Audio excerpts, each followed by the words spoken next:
Hey everyone, day 3, sitting at home, ready to do another little AP Euro lesson from the comforts of our warm homes. Hopefully this is the last one for a while because this is our last fire. I'm done out of firewood. Alright, so we're going to do something a little bit different today. Could be a regular occurrence, even away from the fireside. So, let's get started.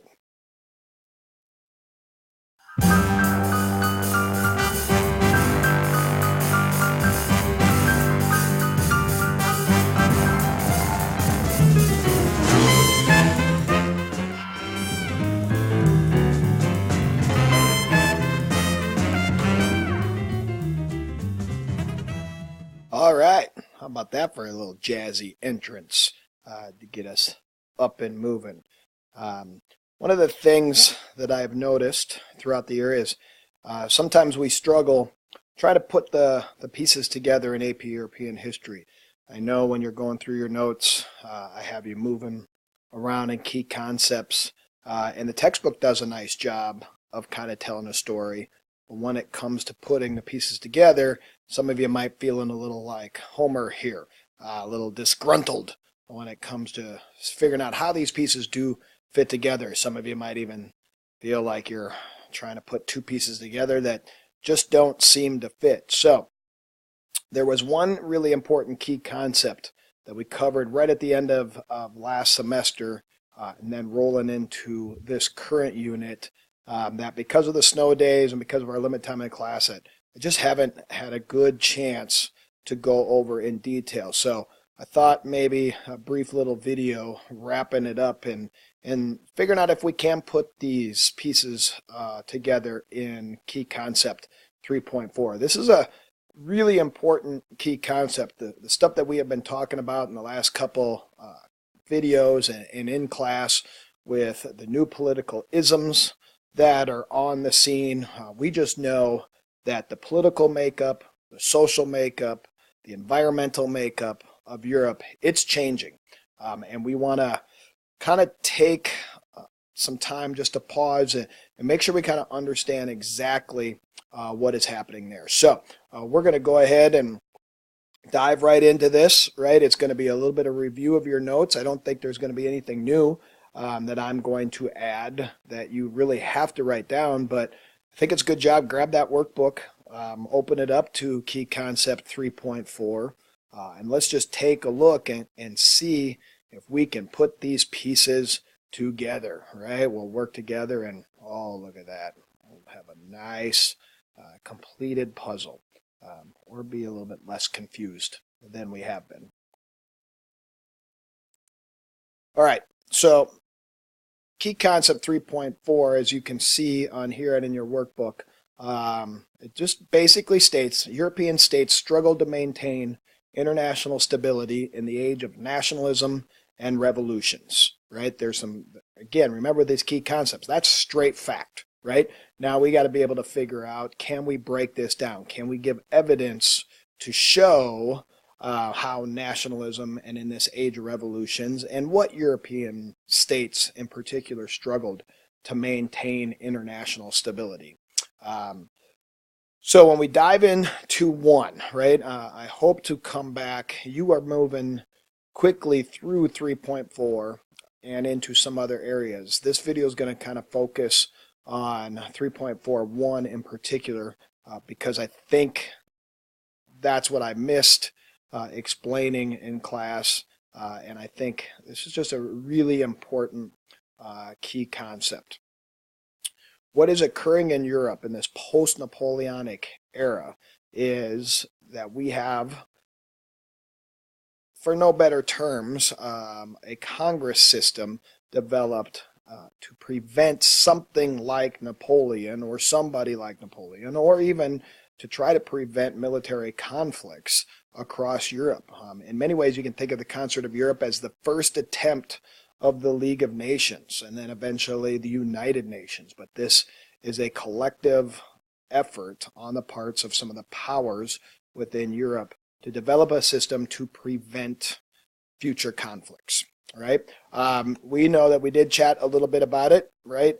This was established in the Congress of Vienna, was the attempt to put Europe back to its pre-Napoleon French Revolution condition. We also know, thanks to the impact of Napoleon and the French Revolution, we'll never go back to the way things were before the French Revolution. But that's not going to keep people from trying, right? The other key thing that you want to know about this concert of Europe, this European states, they're struggling to maintain their stability. It is dominated by conservatism, right? And can you remember the key name that we had discussed when you hear European conservatism, especially in the early part of the 19th century? That is our man, Prince Clemens von Metternich of Austria, right? He's here to tell you that's an important name to know. You got to know him. You got to know that he is a conservative. You got to know that he's the architect of the concert of Europe. Why do you got to know that? Why is he so important? Because his name is in the key concepts. If the name is in the key concept, it is a name that you better understand, right?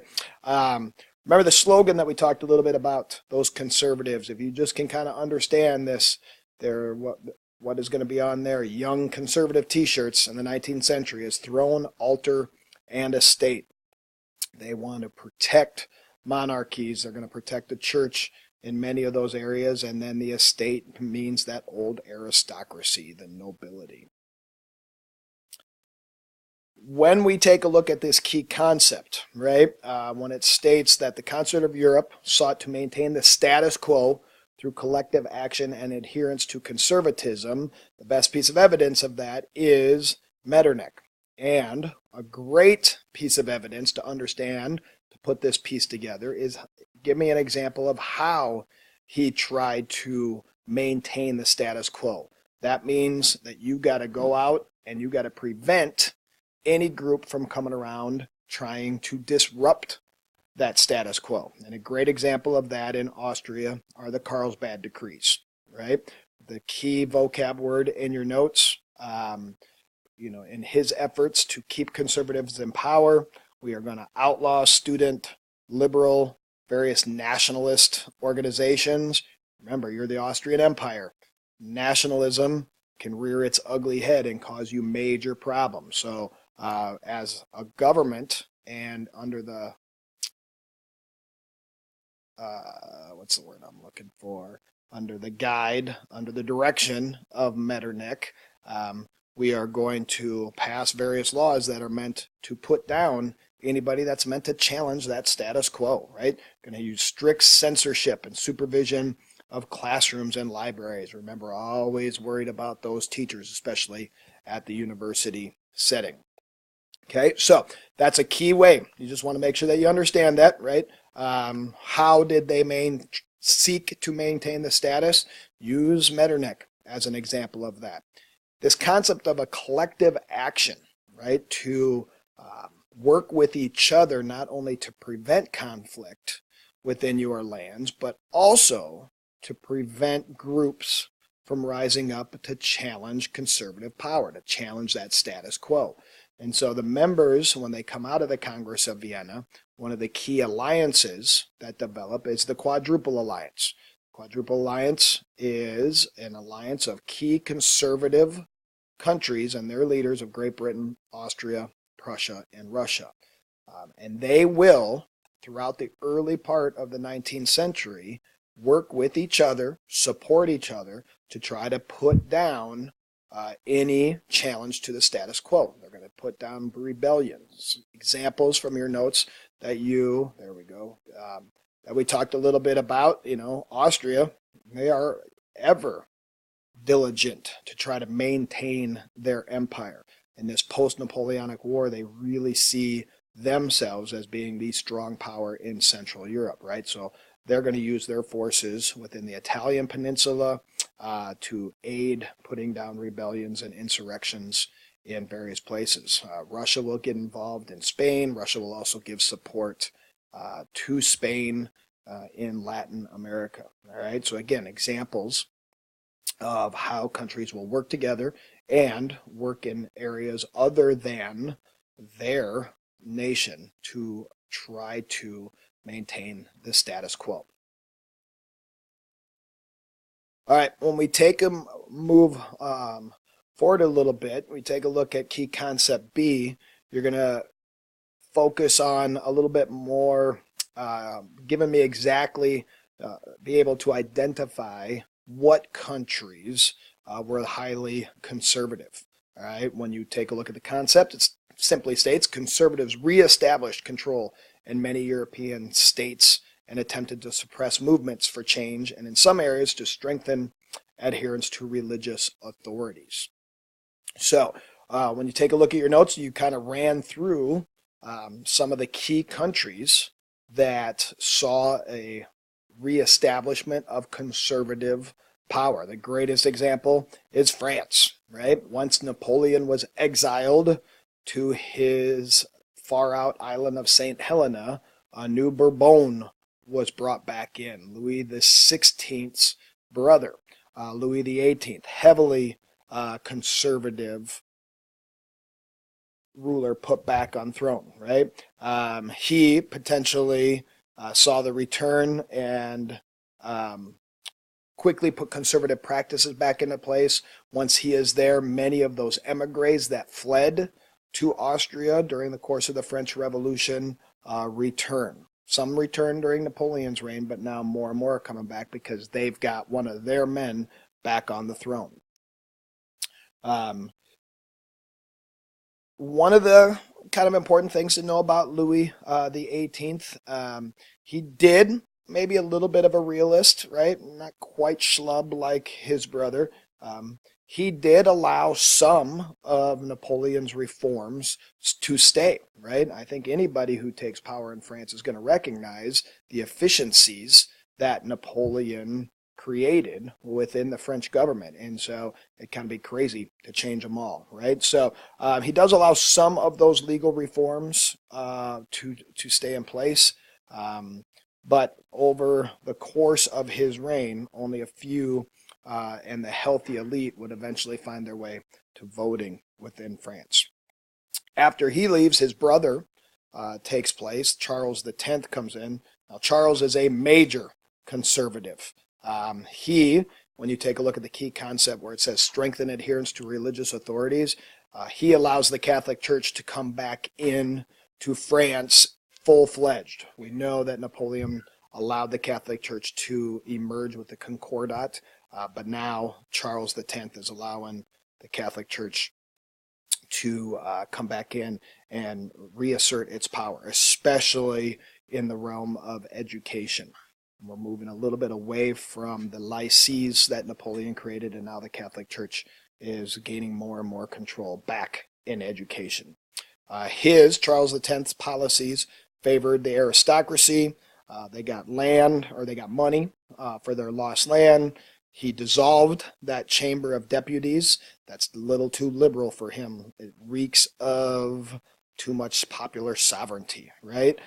He abolished the concept of freedom of press and restricted the right to vote. So again, he's putting political power back in the hands of the aristocracy, right? So we see a rise in conservatism in France. And as we will see, that doesn't go over real well. The people of France, they tasted sovereignty with that French Revolution. They're not going to take this laying down, as we will see coming up. You also start to see conservative powers in Prussia, and obviously Austria. The Austrian Empire is ruled by conservatives. We see conservatives take charge in Piedmont, Sardinia, Russia, right? Nicholas I comes in, and he is very much all about trying to maintain the status quo and the power of the czars. He crushes any attempt to challenge that, especially the infamous Decembrist revolt, where Russian liberals and officers in the army who wanted to free the serfs and create other legal reforms and made a challenge to the czars, and made a challenge to conservative power, and they were crushed by Nicholas. You also know that within Great Britain, right, in the course of the Industrial Revolution within Great Britain, we're in the isms that are arising there. you are seeing an increase in liberal political power, but for the early part of the 19th century, the Tory party, which is your conservative party, rules parliament in Great Britain. Examples of them trying to use force to maintain their status quo is the infamous Peterloo massacre, very similar to the Carlsbad decrees in Austria, the Six Acts of 1819. Also, even in Great Britain, that so-called enlightened constitutional monarchy saw Parliament pass acts that restricted public meetings and prosecution of radicals, all in the name of safety.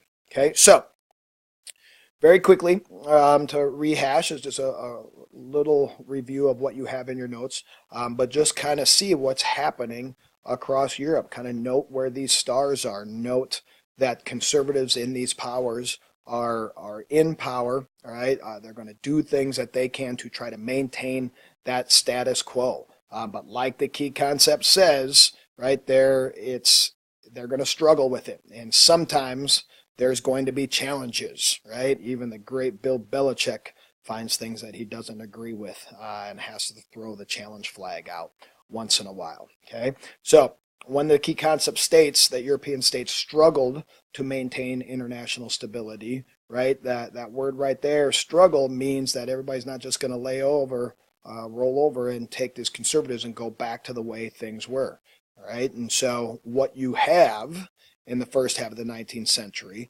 are some key attempts to destroy the status quo. And we will see the rise of mini revolutions all across Europe. All right, so here's that map in 1831. When you take a look at that key concept C, I think there's some key things that you need to know, is that there are some successes, and we get some independence in these areas. The most famous one, even though they haven't really been part of our European history course so far, they're moving their way onto the European map, right? When in the early part of the 19th century, roughly around the 1820s, the Greeks fight back against the Ottoman Empire. So there's nationalism rearing its head again. And so the nationalists fought against that Ottoman Empire, which we know is getting weaker. And they step up and win their independence. They will remain an independent country now for the remainder of our course. They don't really come back into our course until after World War II, when communism tries to overtake them. In this effort to help their independence, right, in some collective agreements, it's kind of unique that your conservative powers in Great Britain, France, and Russia all do intervene to help the Greeks. Now, they don't do that because of their love of Greek nationalism. They do it for that Eastern question. They do it to weaken the Ottoman Empire. Russia and Austria are very much interested in having a weak Ottoman Empire, right? But there's some distrust between some of these other countries too, and so they don't necessarily want Austria to get this big piece of pie. So that's why they get involved. You're going to start to see a trend within France. France, it just seems since the French Revolution, can't go about 30, 40 years without some sort of revolution. So in France, you get the 1830 revolution within July of 1830, right? This is the revolution of this famous picture. You would think somebody from the History Channel might want to fix their cover photo of that on their History Channel video, right? So we've had a little chat about this one, about this picture. What the July of 1830 revolution was about, right? They don't like that status quo of the conservative, especially of Charles X's policies, right? Workers and liberals are joining together to protest against those very conservative tactics and conservative maneuvers of Charles X. Uprisings, if it's going to happen in France. You can even go to your current events with the yellow vest, green vest, whoever they are in France, always ready to protest, right? So within France, the revolutionaries, they do what they do in France. They throw up barricades, They go after Charles's army, and when Charles sends his army in, they're not really interested in fighting against the revolutionaries. They tend to agree with them, and oftentimes they will just lay down their arms or start fighting with the revolutionaries. So, in the July of 1830 revolution, you do have a little bit of success. Charles flees, and a new French leader emerges, Louis Philippe. We still got that Louis name going on, right? But the key part of this is he was elected and becomes their new citizen king, right? Or actually, he wasn't elected. That's going to come up here a little bit later. Sorry about that. He rises up to power, fills the void of Charles leaving, and makes a concession to these revolutionaries, calling himself the citizen king. Notice his outfit here, right? He was pretty politically savvy. He dresses like a relative common man or a bourgeois, right? I'm not going to dress myself up in a kingly military uniform. I'm going to dress like the bourgeois. And so he becomes known as their bourgeois monarch, right? For the time, he is a very liberal monarch, right? He hears the concerns of the working men, especially within Paris. He reduces voting restrictions. He's allowing more of the middle class to come in. It is during his short little reign that the amount of people that are able to vote within France doubles. And that is going to be a major political change, as we will see moving forward. All right, so there's a little bit of success there. We've got Greek independence. We've got driving out of the Bourbons, and Louis Philippe comes in as your bourgeois monarch. We also see Belgium gaining their independence. After the Congress of Vienna, the Netherlands was given control over this entire area. And for a short amount of time, it was working, but then nationalism builds up within the Belgian people. They're not feeling the love of the northern Netherlands and lead a campaign in 1830 for their independence. And they are successful. Which way are we going? We're going backwards. Sorry. All right, so Belgium sees some success, right? Revolutionaries, they've challenged that status quo, and they are now an independent area, all right? Switzerland will eventually, they don't really see a major revolution, but they see an increase in liberals gaining power there, and a liberal government is established in Switzerland. There are liberal claims or efforts within Spain and Poland and Austria, but they are fairly ineffective. And so there's efforts there, poor Poland, right? They just never quite get what they want. But those early challenges there were put down, okay? So examples of success within that early challenge to status quo: Belgium, France, and Greece. Everything comes to a head across Europe in the year of 1848, right? And I'm here to tell you that is an important year to know. Hey, that guy looks kind of familiar here. Yeah, that's a pretty good resemblance. Why is this year important? Because when you look at key concept D, it states right there.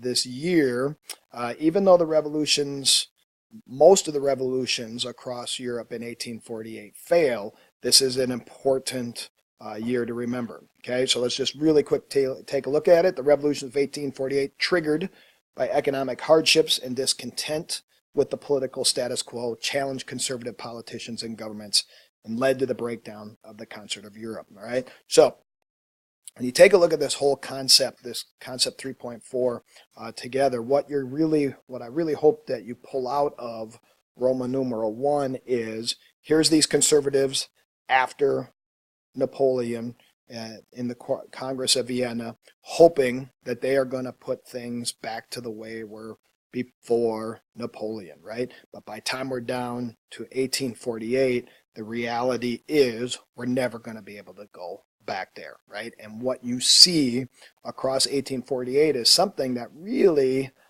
we won't necessarily see again until maybe 1989, 1988, when we get to the fall of the Soviet Union and we watch different movements up and down the eastern bloc on the eastern side of the Iron Curtain when communism starts to fall, right? So let's talk a little bit about some of the causes, right? It talks about economic hardships. You know, at this point in our course, nothing will make people more angry than when there's a loss of food. So once again, we get a series of poor harvests. That is going to equal food prices to rise, and as more and more people are moving to the urban centers and they're relying on the purchase of food, we're going to see that panic hit, right? Anytime your prices rise 60% in 1 year, people are going to demand some action, right? Make that connection to the French Revolution when the flour prices went through the roof. The people of Paris demanded action, all right? So now we're seeing that all across Europe, right? It is also when there's a tragedy across Europe. I mean, this is a global tragedy. When the infamous potato blight hits Ireland, right? This is the beginning of the Irish potato famine from 1845 to 1849, which just decimates the Irish population. Estimates of 1 million people dying of famine. Another 1 million people plus will flee, will emigrate out of Ireland. Make a connection to your U.S. history course next year. This is a major time of Irish immigration into America, but they're also emigrating into various places across Europe as well. This is just so sad, right? The potato blight, look at that, just awfully sad potato there. This is a tragedy unlike anything that we have seen, so it totally deserves a moment of silence.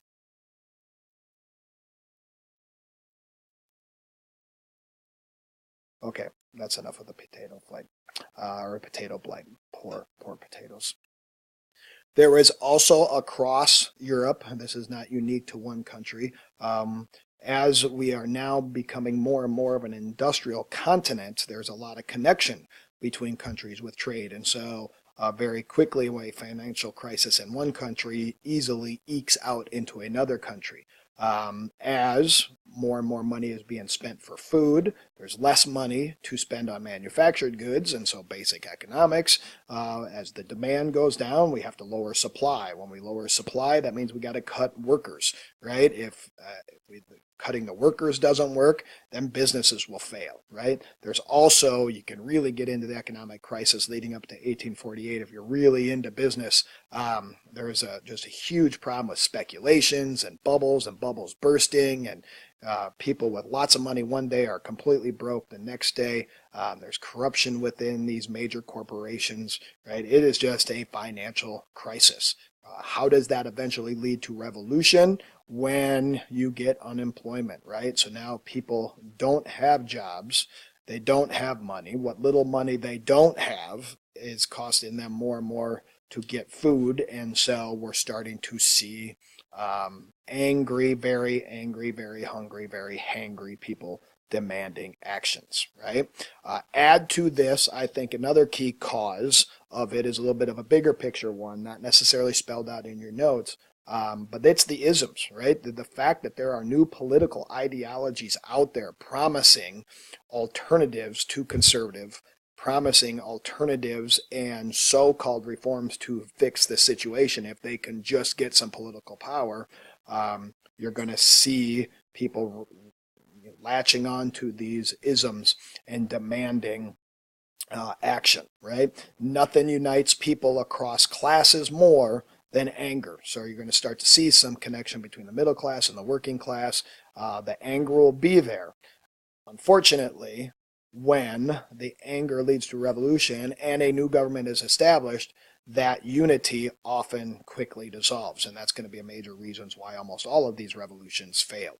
Because once liberals and socialists might be united in a demand for change, but then when it comes time to actually governing, there's going to be a problem, right? So I think it's important to know the causes. I think these causes are critical to understand why it was a struggle for European countries to maintain this map here. These revolutions of 1848, 1849, they explode across the continent. They are occurring in areas like in northern Italy, in contrast to the conservative powers within Piedmont, Sardinia, but also against the Austrian Empire. Within the German Confederation, we're seeing challenges to conservative powers as well.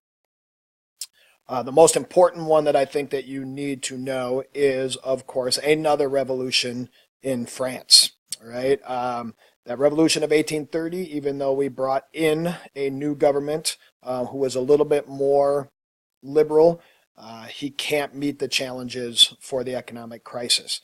Within Paris alone, you've got 40% of the workers unemployed. They are going to be angry, and they are going to be looking for changes. A key tool that they use are these banquets. Just think of them as meetings where they're going to hash out other political alternatives to Louis Philippe's government, right? You're going to see a rise of socialism within Paris at this time. Karl Marx sees the potential in France. Karl Marx really thought his worldwide revolution was getting ready to begin, and it was going to start in Paris, right? As this revolution heads up, Louis Philippe does what any good French leader is going to do. He's not going to stay and fight. He hightails it out of here, following his predecessor, Charles X, and he just flees, right? So now we got rid of a monarchy again. At least, hey, Louis Philippe, at least you kept your head. And so a second republic is established in France. The first republic, if you can remember, is obviously after Louis XVI's execution. And so we go back to a monarchy, and now we've got France's second republic established. Don't worry, there'll be a third as well. All right. In this new republic, this is where Karl Marx really thought the potential was there, and so they're going to do some full-fledged socialist reforms. Right? Socialism. We're going to try to rid out this inequality. We're going to try to guarantee that everybody in Paris has a job. Problem? There are more people than there are jobs available, right? And so all of these people that campaigned and pushed and revolted for you because you promised them you were going to get a job, and now they're showing up and there's no work, right? That's not going to fly real well, okay? And so these reforms fail, and so we start to see a rise of some conservatism, more conservatives coming back into power and just trying to squash this revolution a little bit. It accumulates, or the revolution's infamous thing is during the June days of the French Revolution, where those conservatives, in their efforts to put down this revolution, over 1,500 workers are going to be killed within Paris. This revolution, when you look at those little dots, I mean, these revolutions, they were fighting. There is a great loss of life throughout Europe during this time. So these revolutions, they definitely are bloody. Okay.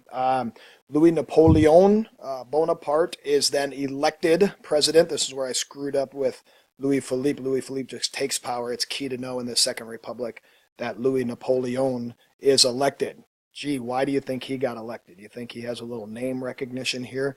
This is the nephew of Napoleon. And so many across Paris think back, they're like, hey, what did Napoleon do for us in the chaos after a revolution? He brought efficiency, he brought economic benefits to us. Maybe his nephew can do the same thing, right? And so he is put on the throne. He is elected to be the new president of France in December of 1848.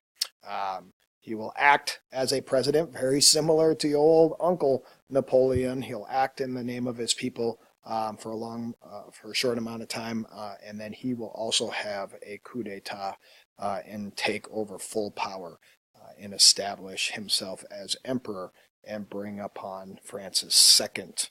Okay, now one of the last key things that you need to know about the revolutions of 1848, right? And again, this is a theme that we have talked about in our course throughout the year, right? And when we go back to our peasant revolts, how can, even though most of these revolutions were eventually crushed, right? How can an unsuccessful revolution still be a success? Well, things are never going back. That's the big thing with the revolutions of 1848 have established. Even though in places like Prussia and even Cavour and Piedmont Sardinia, when they're relatively conservative-minded politicians, they quickly realize that we've got to make concessions. We've got to answer to the people somewhat. We got to take their liberal demands somewhat if we want to maintain and stay in power. That's that realpolitik.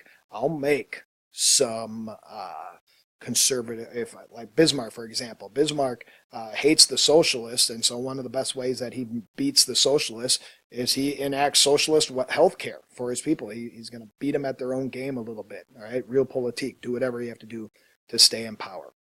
After we leave 1848, many of the liberal reforms will stay in place. We're going to finally see serfdom come to an official end. Many might feel that they're still tied to lands across Eastern Europe.